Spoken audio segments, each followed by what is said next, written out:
thank you, Peter, for getting us kicked off here for WADYS 2025. And we do welcome Q&A questions in the chat. For those who are in the audience for this talk and talks that will come, we do have a Q&A box in the webinar where you can ask your questions. Peter, I was wondering also, as you were going through your presentation, if you might say a little bit more about yogaresearch.org and the current plans to be able to host some of the latest scholarship in yoga studies there and how that project has been unfolding. Yes, so we have a new member in our management committee called Alessandro. He has a background in management and in website building, and is currently setting up this directory of publications where basically we need everybody's input with some publications they consider seminal, which they would want to be featured on our website, and some obvious metadata that for these files, and they can then be depending on the copyright, they can either be uploaded in the database itself and will thus be searchable, or there will be links provided to either online versions or publisher websites. Excellent. Yeah, I know that we have been working towards getting those resources available to people to be able to access these, the latest and greatest in yoga studies research on yogaresearch.org. And we do have quite an international audience here, and I'm looking at the names for the panelists and participants who are here right now. And I'm wondering if you can say a little bit more about how you see what is going on at Hamburg University specifically, partially with the formation of the society, but also with yoga studies more specifically, if there's more you wanted to share about that. Because I'm curious really to know how what's happening at Hamburg fits into the broader field of yoga studies. You might even say a little bit about the state of the field of yoga studies and how you see what you're doing at Hamburg fitting into, and with the society fitting into what is currently taking place.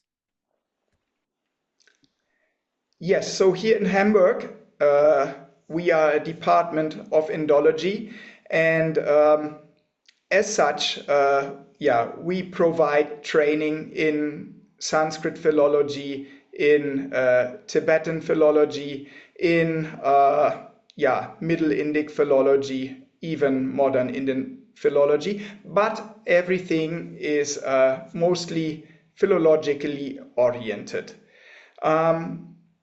We did recently create a new specialization in yoga studies.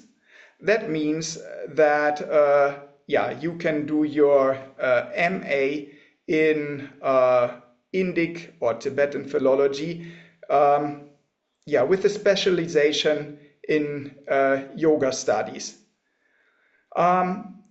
We are thinking how to open up that more widely to include other approaches of research which are not philological. This will, however, take a bit more time, I'm afraid. With regard to your question about the Yoga Studies Research Network, yes, so Corinna and I, you might remember in 2022, 2023 sometime, we had these statutes which were being read through at the at one of our steering committee meetings and being voted on. And so we submitted them after this vote to the finance authority, who have to approve it as complying to the tax exempt status required for a charity. And this process is going on back and forth since a few weeks. So we receive a letter from them, a paper letter with a bit of feedback. Then we incorporate that into our draft statutes and send that back to them via their web interface. And then it takes several weeks until we get the next version of that. So that's the technical process that we are kind of stuck in at the moment, which is a bit frustrating. But well, that's how things are, and there's something to learn in it. When this thing is done, then we have a official registration, and yeah, we can welcome members, and we already have this great community, and surely very soon we will have yeah, many members, and kind of the infrastructure. We have, Chris, you mentioned the steering committee. This is all already functioning. It will just become properly institutionalized. We will be able to open a bank account, which will help with many things. And yes, so everything is already there and running, but it's just about the struggle to get it yeah, legalized. Even yoga studies has bureaucracy, doesn't it? All over the world. Sure. Yes. Yeah, well, thank you for sharing that. And one question that I think comes up from what you just said as well, and what we're trying to feature here in this conference as you're kicking it off for us, are the various methods that are used to study yoga. And you mentioned philology, and I know that a lot of our participants will know what philology is, but I suspect there may be some yoga studies people who want to know a little bit more about what it means to study philology at Hamburg, or just generally speaking, in yoga studies. What does that mean? What do you do? What is a day in the life of Peter Pasedach doing philology in Sanskrit texts? Right. So we are all assuming that our approach of research is the most obvious thing to be doing, and everybody else is doing something weird, which is one of the challenges when it comes to interdisciplinarity. So what is philology? Philology is there's many definitions of it. One is to read text slowly.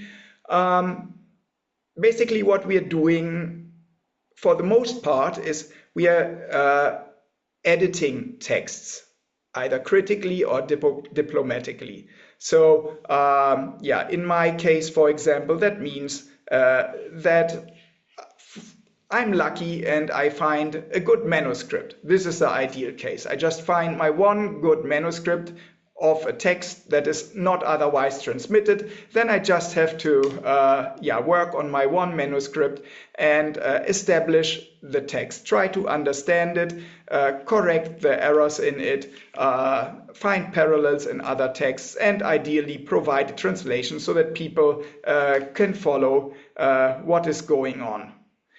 In other cases, you have a rather different challenge. For example, if you would be studying the Patanjala Yoga Shastra, then you already have something like 20 different editions and hundreds of manuscripts. So how do you approach that task? This is a very different challenge. Then you will have to first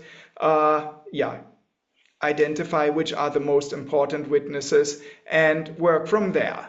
So basically we're working on manuscripts, like going to India, one of my manuscripts is from Tibet, so I have to go to China, see it there, and you get to travel, you get to see the real manuscripts, and from there you work and edit the text, which is a very, very slow process and requires lots of thinking and thinking different possibilities when it comes to the meaning of certain passages, which can imply many things.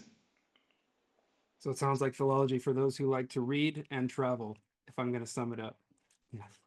And think Sure. critically about those texts. No, thank you for sharing that with us. And we're going to see a lot of these kinds of things come up as we move along through the conference. And so with regard to the study of texts using philological methods.